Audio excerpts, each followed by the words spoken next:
Today's a great day for workers. Today's a great day if you're on the minimum wage. Today is a great day if you're on award wages. Today, the Fair Work Commission has handed down the best decision for the minimum wage in the history of these decisions.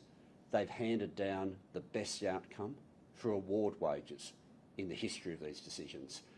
And the government very much welcomes the decision of the independent umpire in the Fair Work Commission. This decision comes off the back of a decision last year as well, where the government went in and argued that people who find it the hardest to make ends meet, the people who are on the minimum wage, should at the very least be in a position where they don't go backwards. Now, we were told at last year's election campaign that that was a terrible economic idea, that the sky would fall in. Well, we now have two decisions in a row where the Fair Work Commission has weighed up all the evidence, has listened to the economic advice and has listened to the advocacy of all the parties, including government, arguing on behalf of those people who are finding it hard to make ends meet. And in response, the Fair Work Commission today has delivered that decision for award workers of a 5.75% increase starting on the 1st of July. And if you're on the minimum wage, there's an additional technical change, which means the shift in the minimum wage is an increase of 8.6%. Now, on any measure, that means for the people who are finding it hardest to make ends meet, it's well in front of where the CPI is at the moment. And remember the budget forecasts, which forecast inflation for next year to hit 3.25%. This means we are now getting closer to the point where for many workers, the line between wages and prices will start to cross. It's only possible because we have a government that has been willing to argue for people to get a pay increase and has been willing to change the law for people to get a pay increase. The people who rely on today's decision are disproportionately young, are disproportionately women, and are disproportionately in insecure employment.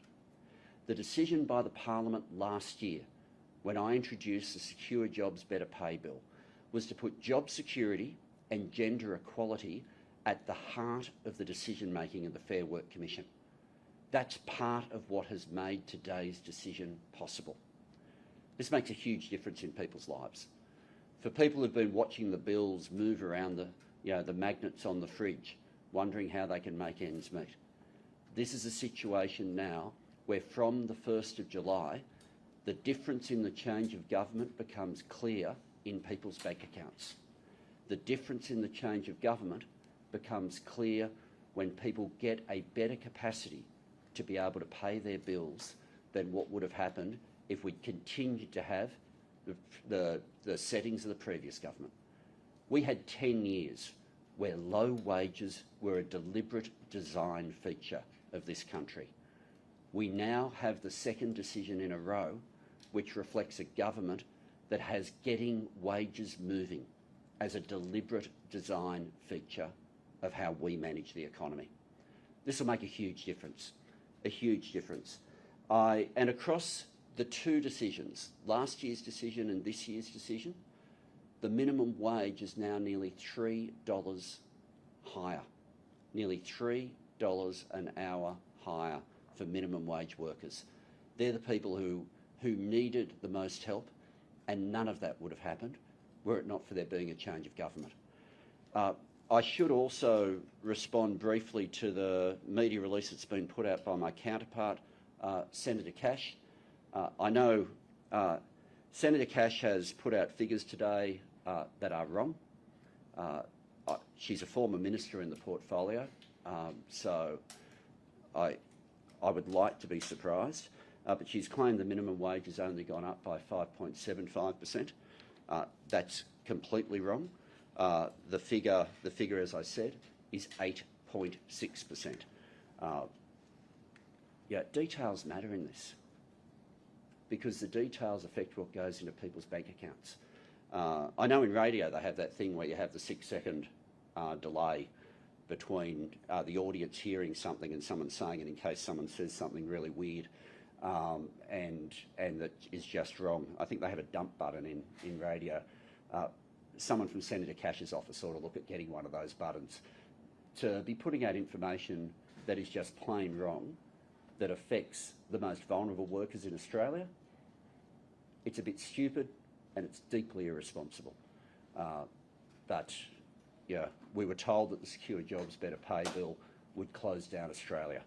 What we're seeing now is it's opening up opportunities in people's lives. Happy to take any questions. Minister, the RBA board meets next Tuesday. Are you concerned at all that a pay rise of this side will add to those inflationary pressures and force up interest rates on everyone?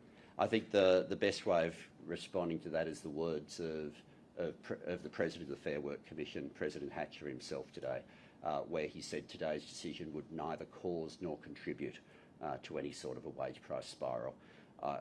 I find it dreadful with all the different inflationary pressures that are out there, some international, some caused by long-term neglect in our supply chains, that some people want to just argue somehow it's workers' fault, and particularly the workers who are reliant on the award system and the minimum wage. Was this increase more than government assumptions used in their budget forecast? Look, it's within the forecasts go within a range, and so that's more a question to Treasury than to myself. But certainly, it's not like this is significantly off the sorts of the range issues that the Treasury would have dealt with. Even the Commission itself admits that the real wages of the people getting this increase are still going to go backwards. Should they have gone for a higher increase? Look, that's the case for people on awards. Certainly not the case for people on the minimum wage, and only the case if you measure where CPI is at the moment. Remember, for people on awards, we're talking about a 5.75% increase, where the budget papers are forecasting that next year we're expecting inflation to be at 3.25%. So we are getting close to the point where those lines will cross. In a cost of living crisis, is $23.23 really enough for someone to survive on per hour? Like, could you do it personally? Oh, look, the situation for these individual workers is that it remains really tough, and the government doesn't pretend otherwise. What the government said we would do is we would actively move to be able to improve their situation. And we've done that. We've argued, used the existing forums in the Fair Work Commission. Then when we looked at where the law needed to be changed, we've changed the law. We'll be doing more of that later this year. I guess the best way of summarising it is this. Today's decision is the best outcome that we have ever had for workers from an annual wage review or from its predecessors. It's the best decision for workers we've ever had. That has only been possible because of the actions of the government. But yes, there are still more changes that we need to make. There's still a series of loopholes that undercut wages, and we're intending to deal with that in the second half of this year. Do you accept any of the arguments that some of the employer groups have made that this will make it a lot more challenging for small businesses in particular to come out of the other side of COVID and get ahead? For all the different challenges on businesses, and I have a respectful relationship with all the business groups, so I'm not out here to have a go at them in any way. They are paid by their members to try to keep all sorts of bills down, including wages bills. But for all the different pressures that face business, I don't want us to get to a situation where we're blaming the most vulnerable workers. I really don't think that's the correct path.